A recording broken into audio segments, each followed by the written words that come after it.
В Гале открылся Центр открытого образования по заданию Минпросвещения России. Реализацией проекта по поддержке развитию Центра на русском языке и обучению русскому языку занимается Армавирский государственный педагогический университет. Какие возможности есть там у жителей района для изучения русского языка? Об этом будем говорить с Игорем Басовым, кандидатом исторических наук, руководителем Центра. Он сегодня у нас в студии. Приветствую, спасибо, что пришли к нам. Добрый день. Итак, около месяца, можно сказать, тому назад началась работа над этим центром. Расскажите, пожалуйста, как продвигается работа?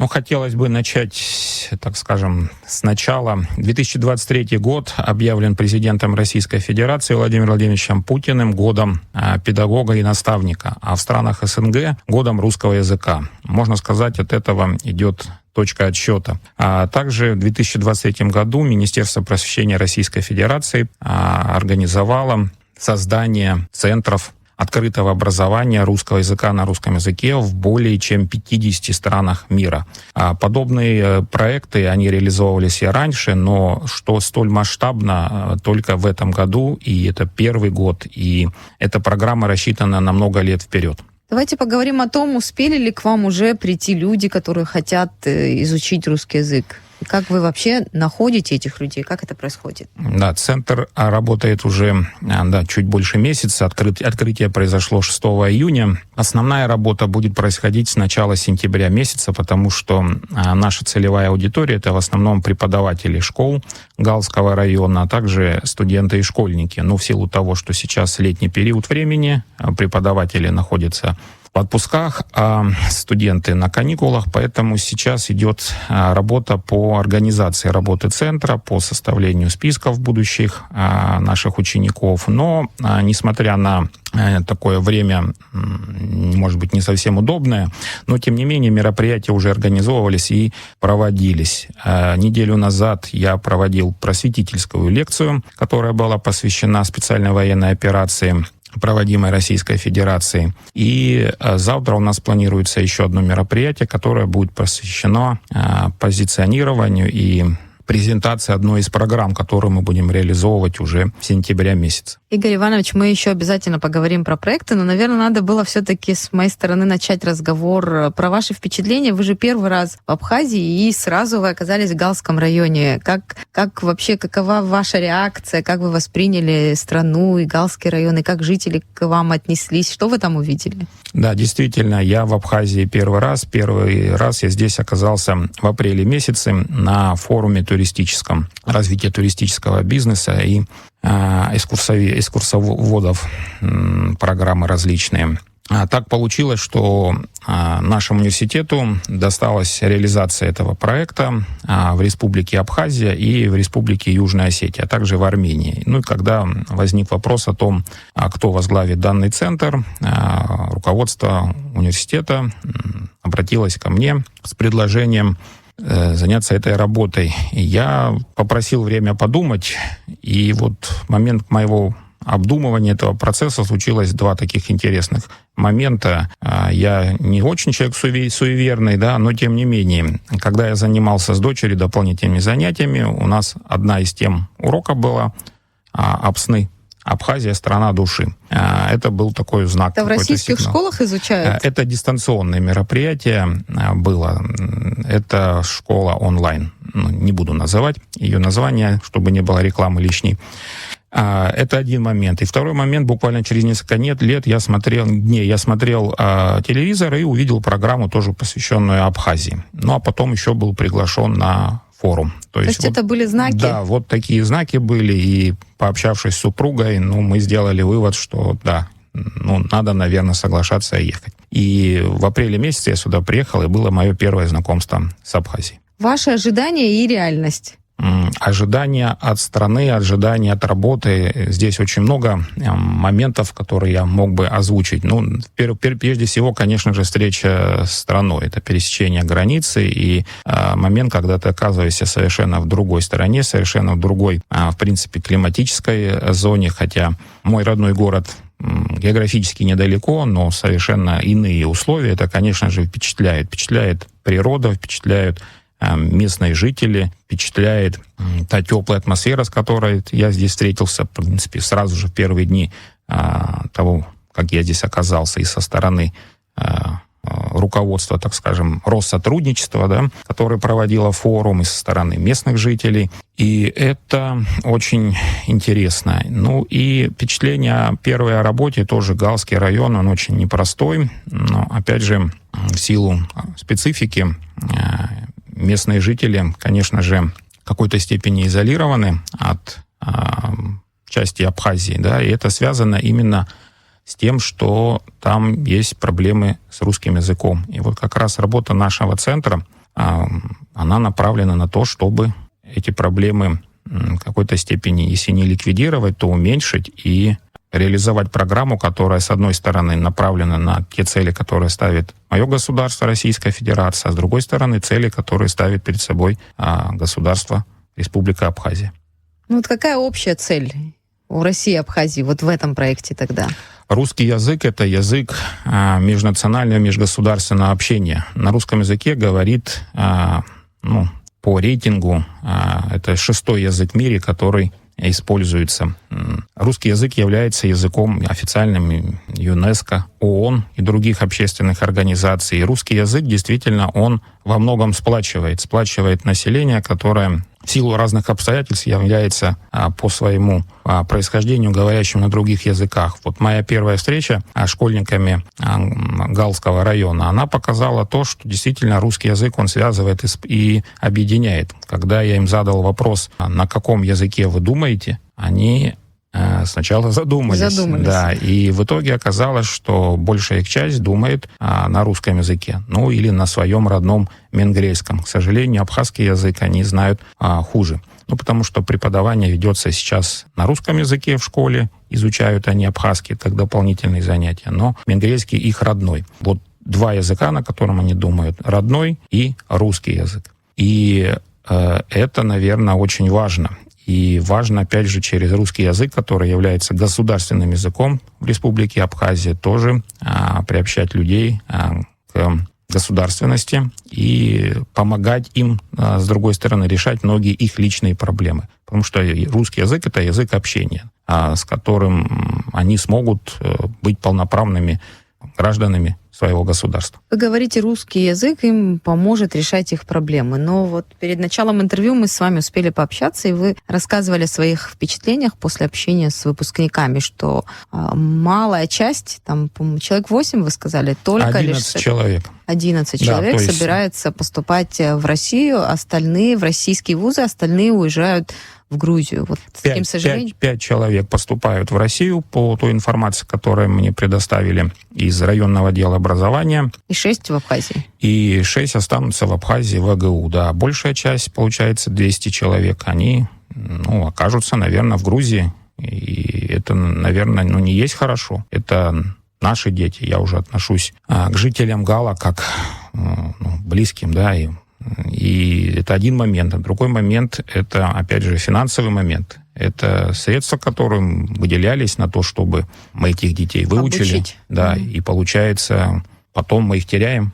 Это неверно ни с экономической точки зрения и с точки зрения логики. Опять же, да, детей надо своих отпускать, но стараться, чтобы они были полезны в своем районе. Они, я думаю, многие этого хотят. И полезны своим близким, опять же. Это тоже традиции кавказские. Вот нельзя близких покидать. Родителей. Нельзя близких покупать, но с точки зрения экономики вы говорите про то, что на них, да, действительно тратит государство. Но с другой стороны, это трудовые ресурсы. Может быть, это не очень красиво выглядит со стороны, но это трудовые ресурсы, конечно, которые нужны стране, которые уезжают молодежь трудоспособная, покидает страну. Как вот появление вот такого центра русского, где обучают русскому языку, там, где будут, допустим, обучать абхазскому языку и в школах, мы надеемся, что это будет развиваться, но как это позволит оставить, сохранить это поколение, чтобы они захотели оставаться в районе? Это тоже такая лепта, можно сказать. Да, планы на самом деле большие. Начинать надо с малого, но я думаю, дальше будет больше. Вот данный проект реализовывается при поддержке Министерства просвещения Республики Абхазия, министра Инала Соломоновича Габля. И вот в обсуждении мы говорим о том, что сначала это центр русского языка, а дальше планируется в том числе на базе этого центра усилить обучение абхазскому языку. Потом, возможно, там будут какие-то программы, связанные там, с робототехникой, программированием, IT-технологии. Это, опять же, информация, эти программы, которую мы сможем реализовать, они позволят повысить профессиональный уровень преподавателей. Соответственно, преподаватели смогут дать эту информацию, эти знания ученикам. В том числе, возможно, и создание каких-то новых рабочих мест для преподавателей вуза, потому что расширение работы центра подразумевает, что мы будем привлекать не только преподавателей нашего университета, но и специалистов на местах. Это тоже рабочие места. Вот по поводу учителей и специалистов. Нехватка учителей русского языка остро ощущается не только в районах, но и в столице. А что делать? Где найти людей, которых вы могли бы обучить? И вот об этом думали уже. Вы готовы поделиться знаниями, научить, но есть люди, которые хотят? Да, люди есть. Вот по моему ощущению, по общению с руководством районного отдела образования, преподавателями колледжа Галского, на базе которого находится центр, есть желающие, готовые, и мне много раз говорили, что нас здесь ждут, и нас рады видеть, и хотят, чтобы здесь были полноценные занятия, и готовы ходить, учиться, и преподаватели понимают, что им это надо. Они хотят действительно образовывать детей, вести учебный процесс на русском языке. Игорь Иванович, еще программы, я знаю, помимо подготовки учителей, у вас запланированы. Давайте о них расскажем. Я знаю, программа связана с развитием туризма, да, обучение, подготовка кадров. Максимально подготовить разнообразные программы, которые заинтересуют широкую аудиторию, не только учителей, но и работников, может быть, сферы культуры, сферы туризма. Да, действительно, у нас есть программа, которая называется «Русский язык в сфере туризма и рекреационных услуг». То есть мы готовы здесь поделиться нашими знаниями о том, каким образом русский язык помогает в создании туристических маршрутов, развитие экскурсионного дела. Я здесь в какой-то степени могу тоже помочь в силу того, что у меня есть историческое образование, и у нас в университете есть опыт создания музеев, разработка туристических маршрутов. Вот сейчас реализуется целый проект, в котором я участник финансирования Кубанского научного фонда. Мы разрабатываем маршрут туристический вокруг города Армавир и его окрестности. То есть я готов этой информацией, опять же, своими знаниями поделиться, каким образом можно развивать туризм в Галском районе. Здесь, насколько, опять же, я убедился, Галский район не самый популярный район среди посещающих республику Абхазия, но, тем не менее, там есть места и достопримечательности, которые можно и нужно показывать туристам. У них, кстати, в хорошем смысле есть такие амбиции. И у руководства района там есть живописные места, плюс сама гидроэлектростанция, она может быть таким объектом показа. Да, гидроэлектростанция, потом Приморский, город Приморск, который раньше был. Да. Ну и плюс природа красивая. То есть кадры будет что показать, и вполне можно развивать и эту отрасль в Галском районе. Да. А по поводу молодежи, будет ли потом в дальнейшем какая-то помощь, может быть, им оказана в поступлении? Вот через ваш центр где-то это им поможет? Мы планируем в дальнейшем при расширении работы центра проводить какую-то грантовую поддержку местной молодежи, да? Вместе с ними разрабатывать какие-то проекты, привлекая, опять же, разные источники финансирования, как со стороны государства, так и со стороны частного бизнеса. И через реализацию этих проектов планируем, что местная молодежь может оказаться так или иначе, опять же, в Российской Федерации. Это один из тоже способов привлечь их именно остаться в Абхазии, или если не Абхазии, то, опять же, в России, к сожалению, в Абхазии система высшего образования, она не закрывает весь перечень специальностей, и та же самая медицина, например, да, но в любом случае выбор остается или поступать в Россию, или в Грузию. Поэтому, я думаю, лучше, если это будет выбран российский вуз. И, опять же, вот те же самые олимпиады для школьников. При возможности у нас есть такие планы. Там, победителям олимпиад, например, там, путевку в какой-нибудь российский лагерь, например, там, «Смена», да, или «Орленок». То есть такие планы есть, возможности такие есть. И, думаю, вполне возможно все это реализовать. Если о краткосрочных таких целях говорить, вот на ближайшее время, на ближайшую перспективу, вот какая цель? Краткосрочная цель — запустить реализацию 6 программ, начиная конкретно с 15 сентября. И в течение, получается, 3 месяцев эти программы реализовать. То есть мы должны обучить примерно 300 человек. 300 человек. По общеразвивающим дополнительным программам, общеобразовательным. А в дальнейшем, это вот конкретно задача на полгода. Реализация 6 программ и 3 научно-просветительских, культурных мероприятий. Это такая задача стоит согласно того госзадания, которое мы получили от Минпроса Российской Федерации. Несколько проектов мы уже успели озвучить. Давайте остальные проекты расскажем, что подразумевают, что интересного ждет, какие возможности открываются у жителей района. Да, конечно. Вот еще один из проектов — это программа применения цифровых инструментов при проектировании современного урока на русском языке. Здесь могу сказать, как специалист по истории, невозможно проводить современный урок без использования цифровых технологий. И это важно в любой дисциплине.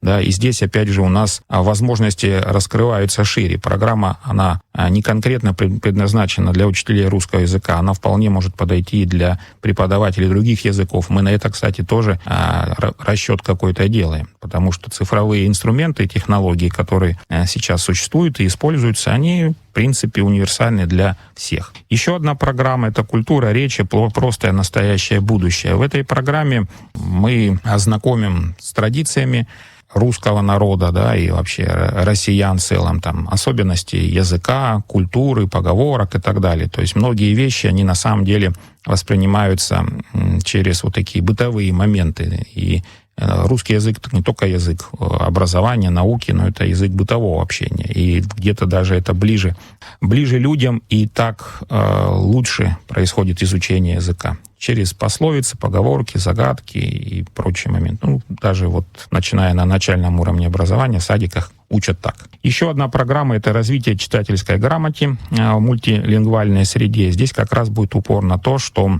каким образом вот в состоянии, когда большинство учеников родной язык для них не русский, да, то каким образом здесь строить методику преподавания русского языка. Также программа будет «Современные технологии обучения русскому языку, речи, функциональной грамотности и тайны русского языка и культуры в аспекте межнациональных взаимоотношений». Здесь будет рассматриваться не только русский язык, но и в целом вообще вот вопросы, проблемы лингвистики, понимания друг друга представителями разных народов и этносов. Все эти программы рассчитаны на изучение, да, русского языка, но среда такая, где люди не говорят, плохо владеют почти, некоторые вообще не владеют русским языком. Какие могут возникнуть, на ваш взгляд, сложности? И наверняка вы к ним уже подготовились. Да, сложности наверняка возникнут.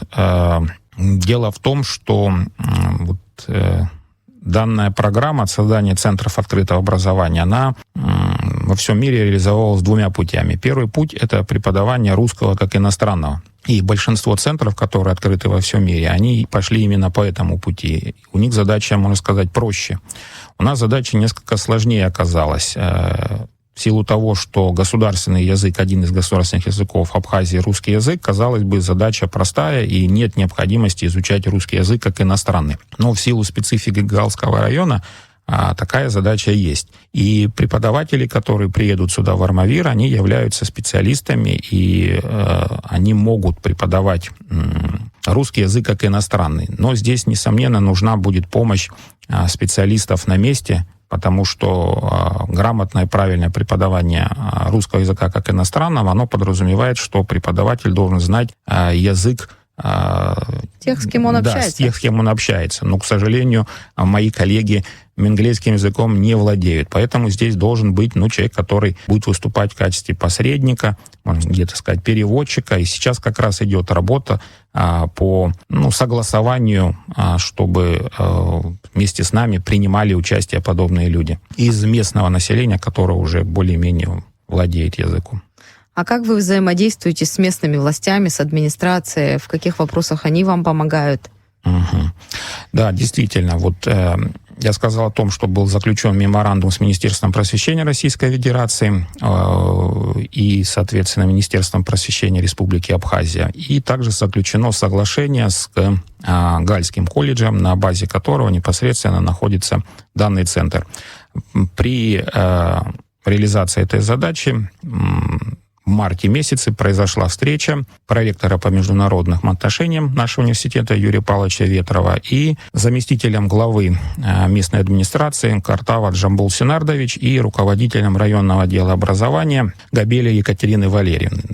Собственно, это те люди, с которыми у нас идет постоянная работа, контакт по реализации этой программы. Помощь была оказана во время открытия центра. Помощь оказывается сейчас по организации будущих занятий, то есть по составлению списков будущих учеников, по разработке логистики проведения мероприятий. По просьбе, опять же, районного отдела образования главный упор сделан именно на Галский район, а не город Гал, так называемая низовая зона. Проблем в самом Гале с русским языком и гораздо меньше, чем уже в сельской местности. И наша программа в основном будет реализовываться именно для преподавателей районных школ. Уже есть, наверное, первые списки какие-то тех, кто... Списки пока только согласовываются, формируются. Проект, как я понимаю, долгосрочный, даже после завершения перечисленных вами нескольких проектов, будет другая программа. Что вам известно о будущем этого центра? Это же не временное явление, поэтому... Да, я уже сказал в начале нашей встречи, буквально сегодня, перед тем, как посетить эфир, я присутствовал на вебинаре, который проводило Министерство просвещения Российской Федерации, посвященной работе центра, то есть постоянно идет координация со стороны министерства нашей работы, рассматриваются какие-то вопросы, трудности, которые возникают у коллег. И в том числе было сказано о том, что работа центров будет продолжена и в последующем. И это задача, которая поставлена президентом Российской Федерации, соответственно, Министерством просвещения для непосредственных реализаторов этой программы. Поэтому мы здесь надолго.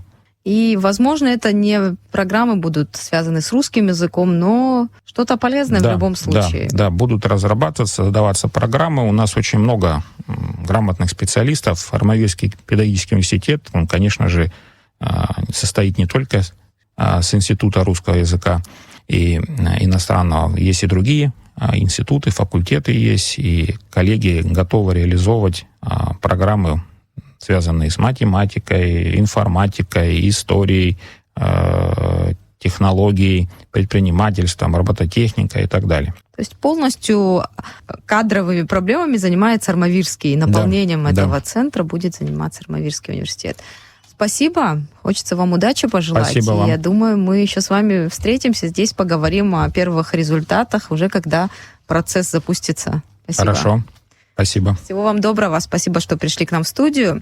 А нашим слушателям я напомню, это был Игорь Басов, кандидат исторических наук, руководитель Центра открытого образования в Галле.